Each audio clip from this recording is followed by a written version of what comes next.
अस्सलाम वालेकुम दोस्तों, मैं ਤੁਹਾਡਾ ਭਰਾ ਮੀਆਂ ਮੁਹੰਮਦ ਅਫਜ਼ਲ ਬੱਟੂ ਤੇ ਤੁਸੀਂ ਵੇਖਦੇ ਪਏ ਹੋ ਡਿਜੀਟਲ ਕਿਸਾਨ ਪਾਕਿਸਤਾਨ। ਮੇਰੇ ਕਿਸਾਨ ਵੀਰ ਭਰਾਓ, ਕਣਕ ਦਾ ਸੀਜ਼ਨ ਖਤਮ ਹੋ ਗਿਆ ਸੀ ਤੇ ਕਣਕ ਦੀ ਪੈਦਾਵਾਰ ਬੜੀ ਵਧੀਆ ਨਿਕਲੀ, ਲੇਕਿਨ ਹਕੂਮਤ ਨੇ ਰੇਟ ਕਿਸਾਨਾਂ ਨੂੰ ਠੀਕ ਨਹੀਂ ਦਿੱਤਾ ਕਿਉਂਕਿ ਹਕੂਮਤ ਨੇ ਕਣਕ ਖਰੀਦੀ ਹੀ ਨਹੀਂ ਤੇ ਕਿਸਾਨ ਜਿਹੜੇ ਨੇ ਉਹਨਾਂ ਬੜਾ ਬਰਦਾਸ਼ਤ ਕੀਤਾ ਹੈ। ਹੁਣ ਫਸਲ ਆ ਗਈ ਹੈ ਜਨਾਬ ਮਕਈ ਦੀ। ਮਕਈ ਤੁਸੀਂ ਜਿਸ ਤਰੀਕੇ ਬੈਕ ਸਾਈਡ ਤੇ ਵੇਖਦੇ ਪਏ ਹੋ ਕਟਾਈ ਹੁੰਦੀ ਪਈ ਹੈ। ਸਾਡੇ ਜਿਹੜੇ ਪਿੰਡ ਵਾਲੇ ਦੋਸਤ ਹੈਗੇ ਨੇ ਉਹ ਸਬਜ਼ ਚਾਰੇ ਵਾਸਤੇ ਕਟਾਈ ਕਰਦੇ ਪਏ ਨੇ, ਛਲੀਆਂ ਲਾ ਕੇ ਥੱਲੇ ਰੱਖਦੇ ਪਏ ਨੇ, ਤੋੜੇ ਭਰਦੇ ਪਏ ਨੇ ਤੇ ਬਾਕੀ ਆਪਣੇ ਜਾਨਵਰਾਂ ਵਾਸਤੇ ਲੈ ਜਾਂਦੇ ਪਏ ਨੇ। ਤੇ ਉਹਨਾਂ ਕੋਲ ਪੁੱਛਣੇ ਆ ਵੀ ਜਦੋਂ ਤੁਸੀਂ ਮਕਈ ਪਾਉਂਦੇ ਨੇ ਦੁੱਧ ਜਿਹੜਾ ਹੈ ਉਹ ਵੱਧ ਜਾਂਦਾ ਜਾਂ ਘਟ ਜਾਂਦਾ ਹੈ ਤੇ ਉਹ ਕਿਹੜਾ ਤਰੀਕਾ ਜਿਹਦੇ ਨਾਲ ਦੁੱਧ ਬਰਕਰਾਰ ਰਵੇ ਜਾਂ ਦੂਸਰਾ ਦੁੱਧ 'ਚ ਇਜ਼ਾਫਾ ਹੋਵੇ। ਤੇ ਬਾਕੀ ਆਪਾਂ ਬੀਜ ਦੇ ਬਾਰੇ ਗੱਲਬਾਤ ਕਰਾਂਗੇ ਬਾਬਰ ਖਾਂ ਤੋਂ।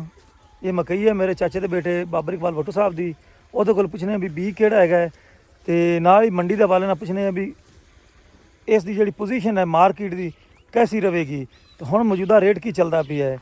ਤੇ ਆਓ ਇਹ ਸਾਰੀਆਂ ਗੱਲਾਂ ਕਰਨੇ ਆ ਤੇ ਪੁੱਛਣੇ ਆ ਤੇ ਨਾਲ ਹੀ ਤੁਸੀਂ ਜਿੰਨੇ ਵੇਖਣ ਵਾਲੇ ਦੋਸਤ ਨੇ ਉਹ ਕਮੈਂਟ ਕਰਕੇ ਲਾਜ਼ਮੀ ਦੱਸਿਆ ਜੇ ਤੁਹਾਡੇ ਇਲਾਕੇ ਦੀ ਕੀ ਸੂਰਤ ਹਾਲ ਹੈ। ਆਓ ਚਲੀਏ ਮੌਕੇ ਤੇ ਬਾਬਰ ਇਕਬਾਲ ਦੇ ਕੋਲ।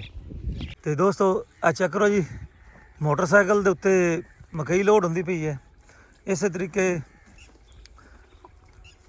ਇਹ ਸਾਹਮਣੇ ਗੱਦਾ ਰੇੜੀ ਆਈ ਖੜੀ ਹੈ ਤੇ ਆ ਜਿਹੜੇ ਵੀਰ ਭਰਾ ਹੈਗੇ ਨੇ ਸਾਡੇ ਕਿਸਾਨ, ਆ ਸਾਹਮਣੇ ਵੀ ਇੱਕ ਮੋਟਰਸਾਈਕਲ ਖੜਾ ਹੈ, ਇਹ ਵੀ ਖੋਤਾ ਰੇੜਾ ਤੇ ਇਹ ਜੀ ਮਕਈ ਤੇ ਆਹ ਮੇਰਾ ਚਾਚੇ ਦਾ ਪੁੱਤਰ ਬਾਬਰ ਇਕਬਾਲ ਭੱਟੂ ਸਾਹਿਬ ਮੁਆਇਨਾ ਕਰਦੇ ਪਏ ਨੇ ਤੇ ਉਹ ਜੀ ਖੜਾ ਹੈ ਸ਼ਾਇਦ ਭਾਈ, ਸ਼ਾਇਦ ਉਹ ਬੰਦਾ ਜਿਹੜਾ ਮਕਈ ਨੂੰ ਵੇਖ ਕੇ ਨੱਸ ਜਾਂਦਾ ਹੈ। ਤੇ ਐ ਜੀ ਮਾਸ਼ਾਅੱਲਾ ਬਾਬਰ ਖਾਂ ਇਹ ਕਿਹੜਾ ਬੀਜ ਹੈ ਭਲਾ? 1429 ਜੀ ਬੀਜ ਮਾਸ਼ਾਅੱਲਾ ਬਹੁਤ ਸੋਹਣਾ ਹੈ। ਤੇ ਇਹ ਖਾਲੇ ਦਾ ਪਾਣੀ ਪੈ ਗਿਆ ਮੇਰੇ ਖਿਆਲ ਰਾਤ ਨੂੰ। ਅੱਛਾ ਰੌਣ ਹੈਗੀ ਹੈ। ਤੇ ਬਾਬਰ ਖਾਂ ਕੀ ਮੁਸਤਕਬਲ ਹੈ ਮੇਰੇ ਵੱਲ ਵੇਖ ਤੇ ਦੱਸੋ ਜ਼ਰਾ। रेट कोनी छली तो ठीक है, रेट को नहीं छली ठीक है तो कोई अफवाह भाई मार्केट ऊपर जाएगी या नहीं? मार्केट थल्ले ही आवेगी, थल्ले ही आवेगी। थल्ले ही आई है। मौजूदा की चलती पी मार्केट 1800 तो 2200 तक चल रहा, 1800 तो लैके 2200 तक चलती पी दोस्तों। तो काम हाली शुरू होने लग्या है तो समझो ਜਦੋਂ ਸਾਰੇ ਪਾਸੇ ਹੱਥ ਲੱਗ ਜਾਵਣਗੇ ਤੇ ਫਿਰ ਜਿਹੜੇ ਕਿਸਾਨ ਵੀਰ ਭਰਾ ਨੇ ਸ਼ੈਲਰ ਲਾਵਣਗੇ, ਗਾਵਣਗੇ, ਮੰਡੀ ਤੇ ਲਿਜਾਵਣਗੇ ਤੇ ਮੰਡੀ ਤੇ ਮਚੇਗਾ ਰਸ਼। ਤੇ ਅੱਗੋਂ ਫਿਰ ਕੋਈ ਪਲਾਨ ਹੈ ਕੋਈ ਨਹੀਂ ਸਾਡੀ ਹੁਕੂਮਤ ਦਾ ਵੀ ਮਕਈ ਨੂੰ ਬਾਹਰ ਕਿਸੇ ਦੂਸਰੇ ਮੁਲਕ ਨੂੰ ਵੇਚੀਏ, ਉਹ ਗੱਲ ਕੋਈ ਨਹੀਂ ਹੈਗੀ। ਇੱਥੋਂ ਦੇ ਸਰਮਾਇਆਦਾਰਾਂ ਤੇ ਤਾਜਰਾਂ ਖਰੀਦਣੀ ਹੈ ਤੇ ਆਪਣੀ ਮਰਜ਼ੀ ਨਾਲ ਖਰੀਦਣਗੇ। ਹਾਂਜੀ ਸ਼ਾਇਦ ਭਾਈ ਤੇ ਜਾਨਵਰ ਵਾਸਤੇ ਪੱਠੇ ਤਿਆਰ ਕਰਦੇ ਪਏ ਹੋ ਤੇ ਸੁਣਾਓ ਮੈਨੂੰ ਇਹ ਦੱਸੋ ਵੀ ਪਿਛਲੇ ਸਾਲ ਦੀ ਤਰ੍ਹਾਂ ਇਸ ਵਾਰੀ ਵੀ ਉਹ ਕੱਤ ਕੁੱਤੀਆਂ ਹਨ ਕੋਈ ਨਾ? ਕੀ ਅਜੇ ਤੱਕ ਕੱਤ ਕੁੱਤੀਆਂ ਆਈਆਂ ਕੋਈ ਨਹੀਂ, ਆ ਜਾਵਣ ਦਾ ਪਤਾ ਨਹੀਂ ਉਹਨਾਂ ਕਿਹੜਾ ਕਿਸੇ ਤੋਂ ਪੁੱਛਦੇ ਆ ਰਹੇ। ਨਹੀਂ ਹਾਂ ਪਿਛਲੀ ਵਾਰੀ ਤਾਂ ਸ਼ੁਰੂ 'ਚ ਨਹੀਂ ਹੈਗੀਆਂ ਸਨ, ਉਹ ਸ਼ੁਰੂ ਤੋਂ ਹੈਗੀਆਂ ਆਈਆਂ। ਮਤਲਬ ਇਸ ਵਾਰੀ ਬਿਮਾਰੀ ਘਾਟ ਹੈ। ਬਿਮਾਰੀ ਕੋਈ ਨਹੀਂ ਹੈ ਕਿ ਤਾਂ ਫਾਇਦੇ 'ਚ ਰਹੇ ਖਰੇ, ਨਹੀਂ ਤਾਂ ਹੁਣ ਨੂੰ ਇੱਥੇ ਖੁਰਕ ਤੇ ਮਰੇ ਪਏ ਹੋਈ ਹੈ। ਅੱਛਾ ਖੁਰਕ ਤੇ ਮਰੇ ਪਏ ਹੋਈ ਹੈ ਗੱਲ, ਠੀਕ ਹੋ ਗਿਆ। ਤੇ ਆਓ ਹੁਣ ਆਪਾਂ ਜੀ ਦੂਜੇ ਪਾਸੇ ਵੀ ਦੋਸਤ ਖੜੇ ਨੇ, ਉਹਨਾਂ ਨਾਲ ਗੱਲਬਾਤ ਕਰਨੇ ਆ। ਅਸਲਮ ਨਾਲ ਕਰਨੇ ਆ ਜੀ। ਅਸਲਮ ਤੋਂ ਪੁੱਛਣੇ ਆ ਵੀ ਕਣਕ ਦਾ ਕੀ ਬਣਿਆ ਹੈ।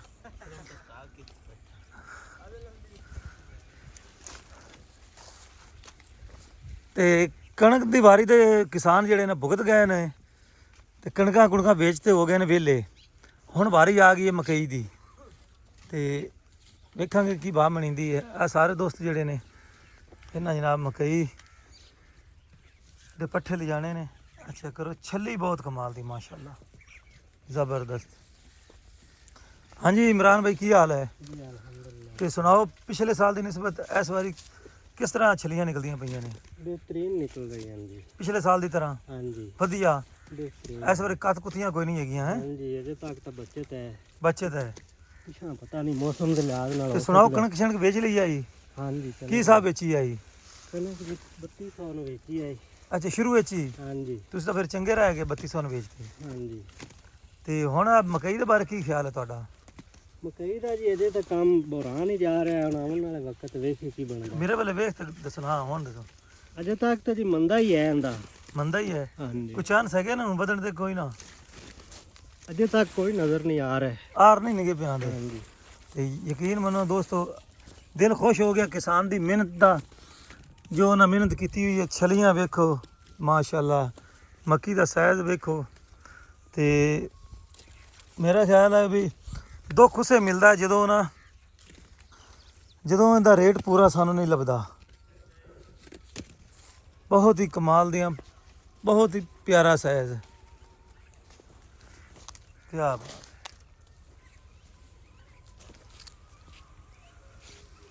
ਬਹੁਤ ਹੀ ਵਧੀਆ ਸਾਈਜ਼ ਦੋਸਤੋ। ਅੱਛਾ ਹਾਂਜੀ ਅਬਦੁਰਰਹਿਮਾਨ, ਕੀ ਹਾਲ ਹੈ? ਅੱਲਾ ਦਾ ਕਰਮ ਜੀ। ਕਿੰਨੀਆਂ ਕੁ ਲਿਜਾਣੀ ਮਕਈ? ਤੂੰ ਲੈ ਜਾ ਸਾਂ ਰੇੜੀ ਤੇ। ਅੱਛਾ ਇਹ ਮੈਨੂੰ ਦੱਸ, ਇਹ ਮਕਈ ਖਵਾਉਣ ਨਾਲ ਦੁੱਧ ਵਿੱਚ ਕਿੰਨਾ ਕੁ ਇਜ਼ਾਫਾ ਹੋ ਜਾਂਦਾ ਹੈ? ਦੁੱਧ ਮੁੜਨ ਦੇ ਕਿਥਰੂ ਆਇਆ? ਹੋਰ ਕੁਛ ਵੀ ਨਹੀਂ, ਤੂੰ ਕੋਈ ਫੱਕਾ ਹੈ ਤੂੰ ਵੀ ਜਾਂਦਾ ਹੈ। ਉਹ ਵੀ ਖਤਮ ਹੋ ਜਾਂਦਾ ਹੈ। ਹੋਰ ਤੇ ਫਿਰ ਕਿਉਂ ਪਾਣੇ ਆ? ਮੈਂ ਪੱਠੇ ਦੀ ਕਮਜ਼ੋਰੀ ਤੋਂ ਹੀ ਹੈ। ਅੱਛਾ ਦੁੱਧ ਬਰਾਈ ਚਲੋ ਕਰ ਲੈਂਦੀਆਂ ਨੇ। ਅੱਛਾ ਦੁੱਧ ਕੋਈ ਨਹੀਂ ਹੈਗਾ ਨਾ, ਲਓ ਜੀ। ਦੁੱਧ ਹੈ ਮੁੜਨ ਦੇ ਉੱਤੇ ਪਵੇ ਹੈ ਖਾਲ ਮਾਲ ਤੇ ਇਹ ਜਾਂ ਲਟਰ ਪਟਰ। ਅੱਛਾ ਖਾਲ ਲਟਰ ਤਾਂ ਨਹੀਂ ਹੁੰਦੀ, ਮਟਰ ਵੀ ਨਹੀਂ ਹੁੰਦੇ।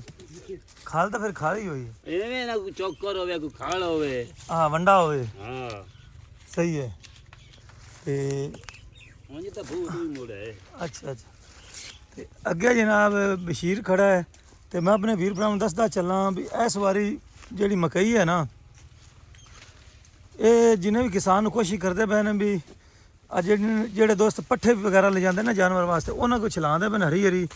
ਕਿਉਂਕਿ ਪਿਛਲੀ ਵਾਰ 18,000 20,000 ਤੱਕ ਕਿੱਲਾ ਅਪੜ ਗਿਆ ਸੀ ਜਦੋਂ ਖੁਸ਼ਕ ਹੋ ਗਈ ਸੀ। ਬਸ਼ੀਰ ਹਾਂਜੀ ਹਾਂਜੀ। ਤੂੰ ਕਿੰਨੇ ਰੇੜੇ ਲਿਜਾਣੇ ਨੂੰ? ਭਾਈ ਇੱਕਾ ਰੇੜਾ ਲੈ ਜਾਣਾ ਹੈ। ਇੱਕਾ ਰੇੜਾ ਲਿਜਾਣਾ ਹੈ? ਹਾਂਜੀ ਛਲੀਆਂ ਚੰਗੀਆਂ ਨਿਕਲਦੀਆਂ ਪਈਆਂ ਨੇ। ਮਾਸ਼ਾਅੱਲਾ ਛਲੀ ਚੰਗੀ ਹੈ। ਛੱਲੀ ਚੰਗੀ ਹੈ। ਇੱਧਰ ਬੰਦਾ ਕੋਈ ਵਿੱਚ ਹੀ ਹੈਗਾ ਦਾਖਲ ਹੋਇਆ ਹੋਇਆ, ਦਫ਼ਤਰ ਦਾਖਲ ਹੈ। ਅੱਛਾ ਅੱਛਾ। ਤੇ ਬਸ਼ੀਰ ਖਾਂ ਕਿੰਨਾ ਕੁ ਦੁੱਧ ਨਿਕਲਿਆ ਆਉਂਦਾ ਹੈ ਦੂਸਰਾ ਪੱਠੇ ਪਾਉਣ ਨਾਲ ਮਕਈ ਦੇ? ਇਹਦੇ ਨਿਰੀ ਮਕਾਈ ਪਾਈਏ ਤਾਂ ਅਗਲਾ ਕੋ ਫੱਕਾ ਹੁੰਦਾ ਉਹ ਵੀ ਲੈ ਜਾਂਦੀਆਂ ਨੂੰ। ਅਗਲਾ ਫੱਕਾ ਵੀ ਗਿਆ। ਹਾਂ ਜੇ ਕੋਈ ਉੱਤੇ ਖਾਲਾ ਪਾਈਏ ਜਾਂ ਵੰਡਾ ਵੰਡਾ ਜਾਂ ਕੋਈ ਚੌਕੋ ਚੌਕੋ ਤਾਂ ਮੁੜ ਕੋਈ 4 ਫਿਰ ਵੱਧ ਜਾਂਦਾ। ਅੱਛਾ ਲਓ ਜੀ, ਸਾਰੇ ਕਹਿੰਦੇ ਪਏ ਨੇ ਖਾਲ ਵੰਡਾ ਪਾਓਗੇ ਤੇ ਫਿਰ ਜਿਹੜਾ ਹੈ ਨਾ ਕਮ ਸੇ ਕਮ ਦੁੱਧ ਜਿਹੜਾ ਵੱਲ ਦੇਵਣਗੀਆਂ, ਜੇ ਅਗਰ ਨਹੀਂ ਤਾਂ ਫਿਰ ਵਿਹਲੇ ਆ। ਨਹੀਂ ਨਹੀਂ ਦੁੱਧ ਕੋਣੀ। ਦੁੱਧ ਕੋਈ ਨਹੀਂ। ਤੇ ਇੱਕ ਹੋਰ ਇਹਦਾ ਜੀ ਮੁਹੰਮਦ ਅਸਲਮ ਫਿਰਦਾ, ਉਹਦੇ ਕੋਲ ਪੁੱਛਣੇ ਮਕਈ ਪਾਵਣ ਉਹਦੀਆਂ ਮੱਝਾਂ ਨੇ ਦੁੱਧ ਵਧਾਇਆ ਘਟਾਇਆ?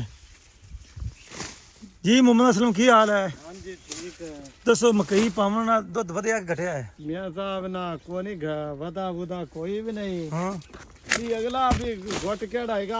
ਹਾਂ ਉਹ ਲਿਆਰਿਆਂ ਨੂੰ ਕੋ ਖਾ ਕੋ ਗਤੀਏ ਤਾਂ ਚਲੋ ਕੋ ਗੁੱਟ ਦੇਂਦੀਆਂ ਨੂੰ। ਅੱਛਾ ਨਿਰੀ ਮਕਈ ਦੇ ਦੁੱਧ ਨਹੀਂ ਦੇਂਦੀਆਂ। ਠੀਕ ਹੈ। ਵੀ ਨਿਰੀ ਮਕਈ ਦੇ ਤਾਂ ਅਗਲਾ ਵੀ ਕੰਮ ਜਾਂਦਾ ਹੈ। ਅਗਲਾ ਵੀ ਜਾਂਦਾ ਹੈ। ਤੇ ਅਗਰ ਪੱਠੇ ਨਾ ਹੁਣ ਮੋਟਰਲਾ ਮਾਰਦਾ ਪਿਆ ਹਰ ਕੋਈ। ਚਲੋ ਮੈਨੂੰ ਗੱਲ ਤਾਂ ਦੱਸ, ਤੂੰ ਵੱਡੀ ਵੀ ਆਨ ਹੈ ਨਾਲ ਨਾਲ। ਅੱਛਾ ਤੇ ਹੁਣ ਦੂਸਰਾ ਮਸ਼ਵਰਾ ਕੀ ਦੇ ਸਭ ਉੱਤੇ ਖਲ ਪਾਓ? ਹਾਂਜੀ ਖਾ ਪਾਈਏ ਜਾਂ ਜੋਕਰ ਪਾਈਏ ਤਾਂ ਉਹਦੇ ਨਾਲ ਗਵਾਲ ਗਾਲ ਹੋ ਜਾਂਦੀ ਹੈ। ਖਲ ਮੰਗੀ ਸਸਤੀ ਹੈ? ਮੰਗੀ ਹੈ ਮੀਆਂ ਮੁੜ ਕਿਹੜੀ ਖੇ ਲੈਣੀ ਹੈ? ਉਹ ਅੱਗੋਂ ਆਦਾ ਭਾ ਲਾਉਂਦੇ ਨੇ। ਨਹੀਂ ਆਪਣੇ ਜਿੰਸ ਦਾ ਭਾ ਕੋਣ? ਆਪਣੀ ਜਿਨਸ ਦਾ ਭਾਅ ਕੋ ਨਹੀਂ। ਤੇ ਮੈਨੂੰ ਉਹਨਾਂ ਤਾਂ ਆਦੀ ਮਰਜ਼ੀ ਕਰਨੀ ਹੈ। ਆਰ ਲੱਗਦੇ ਪਏ ਕਣਕ ਦੇ ਨਾਲ ਨਾਲ ਮਕਈ ਜਿਹੜੀ ਹੈ ਨਾ ਇਹ ਇਹ ਵੀ ਵੀ ਇਹਦਾ ਰੇਟ ਵੀ ਕੋਈ ਨਹੀਂ ਹੋਣਾ ਤਾਂ ਮੁੜ ਹਰ ਕਿਸੇ ਮੁੜ ਹੈ। ਮਕਈਆਂ ਇਸ ਵਾਰੀ ਚੰਗੀਆਂ ਨੂੰ ਮਕਈਆਂ ਚੰਗੀਆਂ ਨੇ। ਚੰਗੀਆਂ ਜਾਂ ਅੱਗੋਂ ਰੇਟ ਲੱਗ ਜਾਂਦਾ ਯਾਰ ਕੋ ਸੌਖਾ ਹੋ ਜਾਵੇ। ਸਹੀ ਹੈ, ਹੈ ਠੀਕ ਹੋ ਗਿਆ ਜੀ ਵੱਡੋ। ਮਕਈਆਂ ਚੰਗੀਆਂ ਤੇ ਸਾਰੇ ਜਿੰਨੇ ਵੀ ਕਿਸਾਨ ਵੀਰ ਭਰਾ ਹੈਗੇ ਨੇ ਉਹਨਾਂ ਸਾਰਿਆਂ ਦਾ ਇਹੀ ਕਹਿਣਾ ਵੀ ਮਕਈਆਂ ਚੰਗੀਆਂ ਨੇ। ਤੇ ਸਿਰਫ ਰੇਟ ਜਿਹੜਾ ਹੈ ਨਾ, ਹਰ ਚੀਜ਼ ਮਹਿੰਗੀ ਹੈ ਸਿਵਾਏ ਕਿਸਾਨਾਂ ਦੀ ਜਿਹੜੀ ਹੈ ਨਾ ਫਸਲ, ਉਸ ਤੋਂ ਸਿਰਫ ਕਿਸਾਨਾਂ ਦੀ ਫਸਲ ਜਿਹੜੀ ਹੈ ਉਹ ਸਸਤੀ ਹੈ। ਬਾਕੀ ਜਨਾਬ ਹਰ ਚੀਜ਼ ਮਹਿੰਗੀ ਹੈ। ਮਾਸ਼ਾਅੱਲਾ ਕੀ ਬਾਤ, ਜ਼ਬਰਦस्त, ਕੀ ਬਾਤ, ਮਾਸ਼ਾਅੱਲਾ। ਅੱਲਾਹ ਤਾਲਾ ਨਸੀਬਾਂ 'ਚ ਕਰੇ। ਤੇ ਮਾਸ਼ਾਅੱਲਾ बहुत ही प्यारा साइज, जबरदस्त जी, क्या बात है। ਤੇ ਇੱਧਰ ਖੜੇ ਹਾਂ ਜੀ ਅਸ਼ਰਫ ਭਾਈ, ਉਹਨਾਂ ਨਾਲ ਵੀ ਗੱਲਬਾਤ ਕਰਨੇ ਆ। ਅਸ਼ਰਫ ਭਾਈ ਕੀ ਹਾਲ ਹੈ? ਅੱਲਾਹ ਪਾਕ ਦਾ ਸ਼ੁਕਰ ਹੈ ਜੀ। ਅੱਗੇ ਆਵੇਗਾ ਥੋੜਾ ਜਿਹਾ। ਅੱਛਾ ਇਹ ਮੈਨੂੰ ਦੱਸੋ ਵੀ ਤੁਸੀਂ ਕਿੰਨੇ ਰੇੜੇ ਲੈ ਜਾਂਦੇ ਜੇ?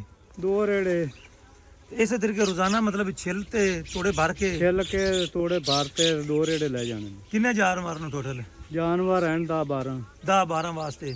ਤੇ ਦੁੱਧ ਦੇ ਬਾਰੇ ਜਿਸ ਤਰੀਕੇ ਬਾਕੀ ਦੋਸਤਾਂ ਦੱਸਿਆ ਵੀ ਵੱਧ ਜਾਂਦਾ ਹੈ, ਕੋਈ ਆਂਦੇ ਨੇ ਅਗਲਾ ਫੱਕਾ ਵੀ ਗਿਆ। ਉਹ ਤੇ ਹੁੰਦੀ ਐਵੇਂ ਦੇ ਦੁੱਧ ਕੋਈ ਨਹੀਂ ਹੁੰਦਾ। ਅੱਛਾ ਸੁੱਕੀ ਕੜਬੀ ਤੇ ਹੁੰਦੀ ਹੈ, ਇਹਦੇ ਦੁੱਧ ਕੋਈ ਨਹੀਂ ਹੁੰਦਾ। ਸਿਰਫ ਮਤਲਬ ਇਹਦਾ ਬਸ ਇਹਦੇ ਡੇਢ ਭਰਾਈ ਹੈ, ਮਤਲਬ ਇਹ ਕੁਛ ਨਾ ਕੁਛ ਉਹਨੂੰ ਖਵਾਉਣਾ ਹੈ। ਹਾਂ ਡੇਢ ਭਰਾਈ ਹੈ। ਹੋਰ ਭੁੱਖੀਆਂ ਨਾਲੋਂ ਰੱਜੀਆਂ ਹੋਈਆਂ ਚੰਗੀਆਂ ਨੇ। ਹਾਂ ਦੁੱਧ ਭਾਵੇਂ ਮੁੱਢ ਉਹਨਾਂ ਦੇਵਣ। ਦੁੱਧ ਕੋਈ ਨਹੀਂ। ਤੇ ਜਿਸ ਤਰੀਕੇ ਦੋਸਤ ਕਹਿੰਦੇ ਪਏ ਉੱਤੇ ਅਗਰ ਖਲ ਪਾਉਂਦੇ ਹੋ, ਚੌਕਰ ਪਾਉਂਦੇ ਹੋ, ਵੰਡਾ ਪਾਉਂਦੇ ਹੋ, ਫਿਰ ਦੁੱਧ ਇਜ਼ਾਫਾ ਹੋ ਸਕਦਾ ਹੈ। ਹਾਂ ਮੋੜ ਦੇਂਦੇ ਆ ਦੁੱਧ, ਨਹੀਂ ਤਾਂ ਕੋਈ ਨਹੀਂ ਹੁੰਦਾ। ਤੇ ਸਵੇਰ ਕਿੰਨੇ ਵਜੇ ਆਏ ਹੋ? ਸਵੇਰ ਮੈਂ ਆਇਆ 4 ਵਜੇ ਦੇ। ਸਵੇਰ 4 ਵਜੇ ਦੇ? ਹਾਂਜੀ ਤੇ ਹਾਲੀ ਨਾਸ਼ਤਾ ਕਰਨਾ ਹੈ? ਹਾਲੇ ਨਾਸ਼ਤਾ ਕਰਨਾ ਹੈ। ਮੱਝਾਂ ਨੂੰ ਪੱਠੇ ਪਾ ਤੇ ਆਏ ਨੇ? ਪੱਠੇ ਪਾਤ ਆ, ਹੁਣ ਦੁਬਾਰਾ ਜੇ ਕੁਤਰ ਤੇ ਮੁੜ ਪਾਸ ਹੈ, ਮੁੜ ਨਾਸ਼ਤਾ ਕਰਨਾ। ਫਿਰ ਨਾਸ਼ਤਾ ਕਰੋਗੇ? ਹਾਂਜੀ ਬੜਾ ਮੁਸ਼ਕਲ ਵਾਲਾ ਕੰਮ ਹੈ ਯਾਰ।